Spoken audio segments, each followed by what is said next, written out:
So today we are looking at the best centre-backs in the game across every single budget. We're looking at the free cards that you potentially could have got and hopefully will get by the end of the season, or debut icons. We'll go from 0 to about 50, 50 upwards, 100 upwards, 250, all the way to the mega stars that are coming in at huge prices. Now, starting us off with the free here, these are what I would consider the best free that you could get for literally playing the game. The debut icons, you'd have known for a long time if you've got them or not. I personally have Jones, and to be honest with her, she's not awful. She's a solid centre-back to some extent. Yes, she can definitely be taken out very comfortably with a Saliba, with a Maldini. If you kind of go to that top, you know that she's going to go out. Chiellini, on the other hand, I must admit, is not a bad card. You look at that 89, because naturally we've got to think these are going to be upgraded at the very minimum.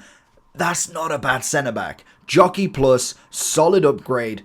I'd be pretty excited with that one. And obviously he's brand new into the game, whereas Jones, again, it's not the worst card in the world. Some great defending, decent pace, anticipate plus.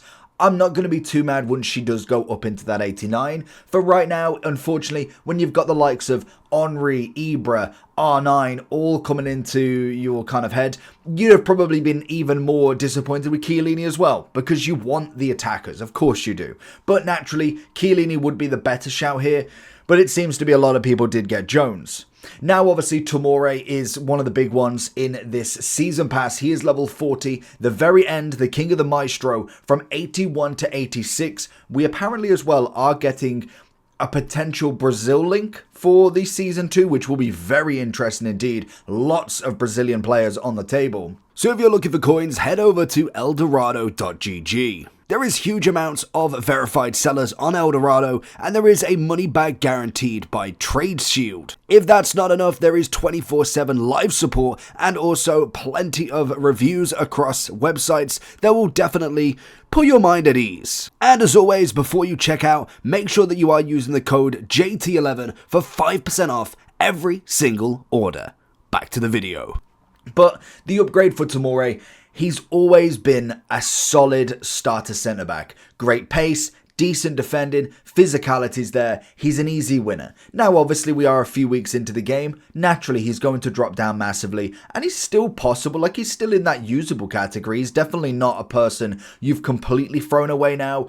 But now we are getting to the 86. That will have a massive effect on whether the 81 is viable or not, because most people will have had this Tomori version. And I want to say he's the normal. I don't think he's a premium. It could be the other. I know Rogers was one of them and Tomori was the other. It could be that Tomori was the premium, but if you did do the Ultimate Edition, I believe we got the premium for free, like for one of the rewards or one of the bonuses for the pre-order. So naturally, that's always going to be a fantastic one. So that's an easy one going straight out the list. I think you could easily use Tomori in a Serie A team. He's definitely going to be there for quite some time. And I will say, if you've got Chiellini, you're pretty excited. Like 2 free centre-backs worth a lot of money.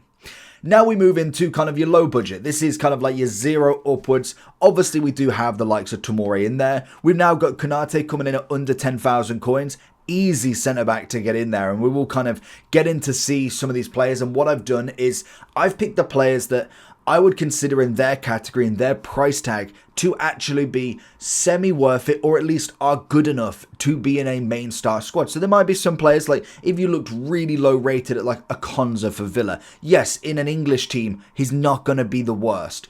But realistically, if we're looking at champs teams, we're looking at challenger teams, these are kind of the players I'd be looking at. For a random little bit of pace, Lacroix's not going to be a bad option. For a solid set of defending physical and a bit of pace, Muriel, not going to be a terrible option. Konate obviously brings the defensive and rating to his side, whereas then we've got the pace coming in for Hincapi at 11,000.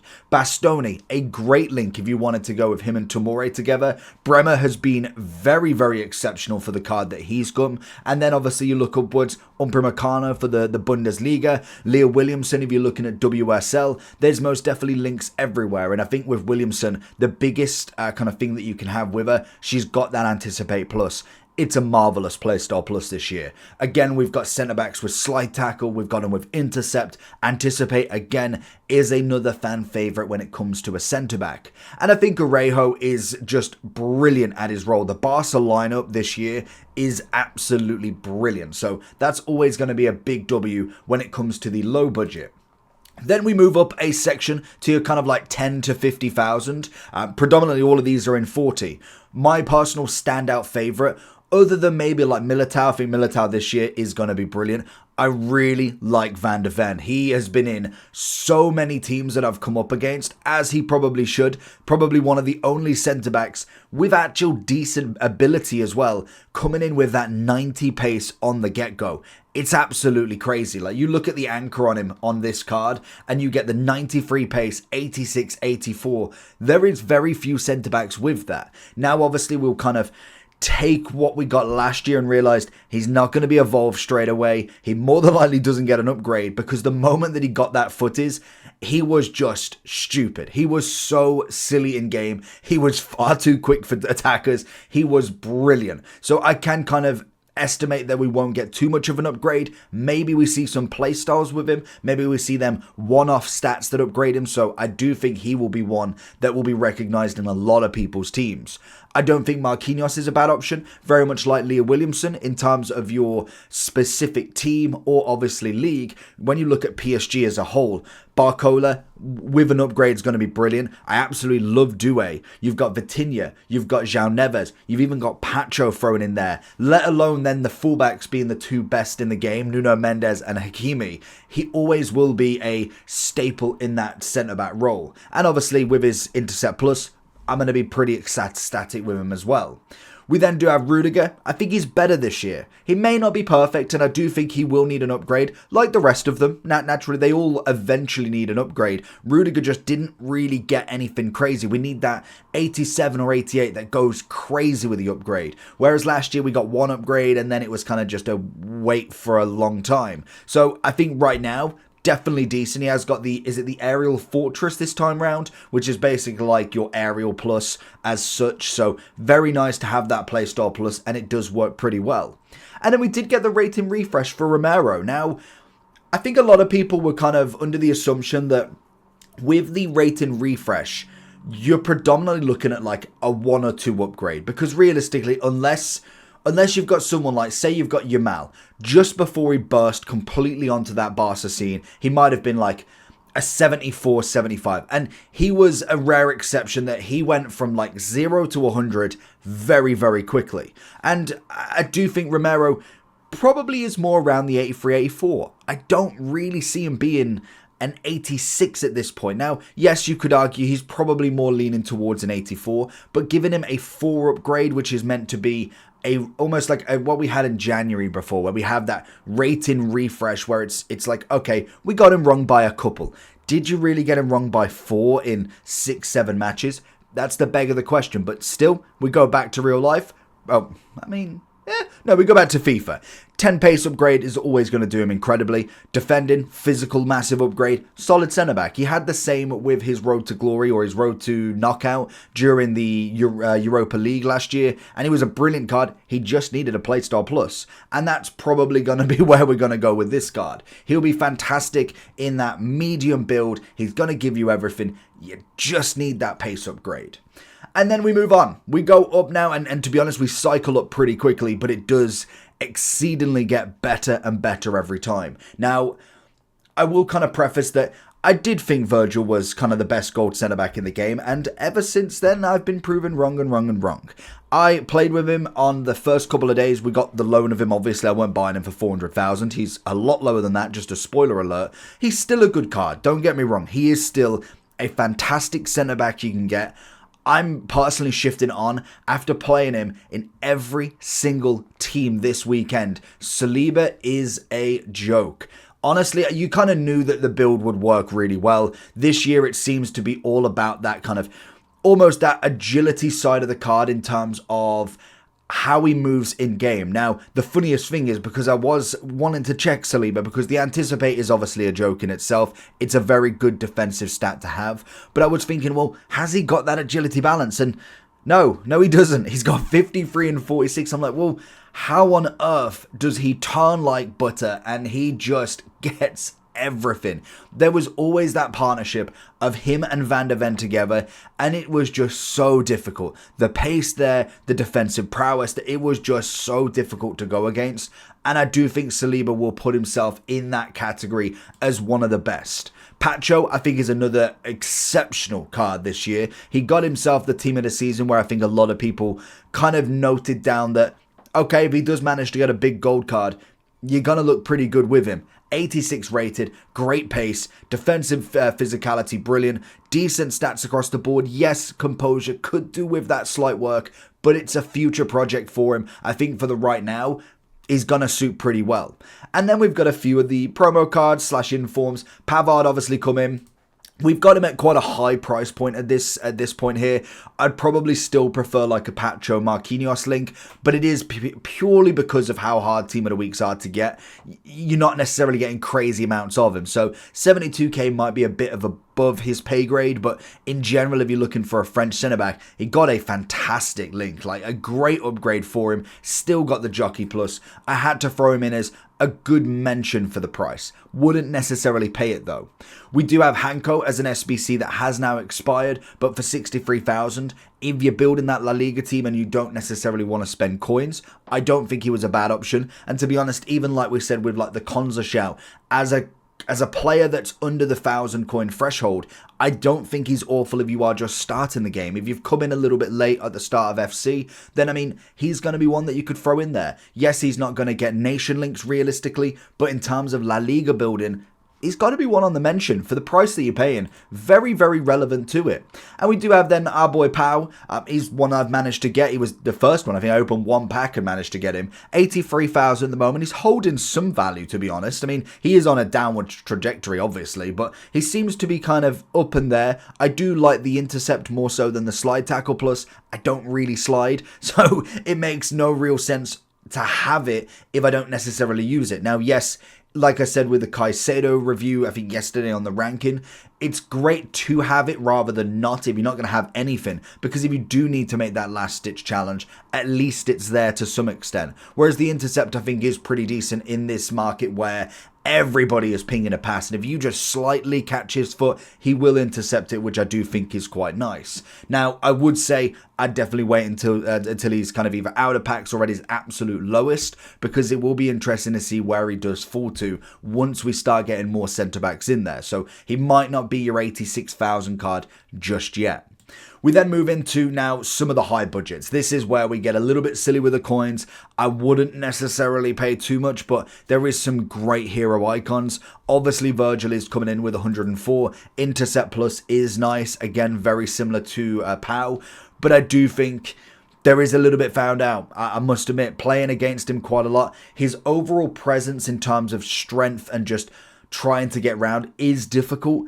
But you can get round him pretty comfortably, especially Gyökeres is kind of my personal favourite at the moment with the Enforcer Plus. You hold him off pretty well. You just spin him, like you just go the other way, and it's not necessarily too difficult because once he's turned, even with the same agility balance as Saliba, maybe 1 inch taller, his build is just stockier. So unfortunately, he does get found out pretty quickly, but that doesn't take away from the fact he is still a very good centre-back. I just maybe jumped the gun after the first week of playing that maybe it was just purely because not everybody had attackers coming out left, right and centre.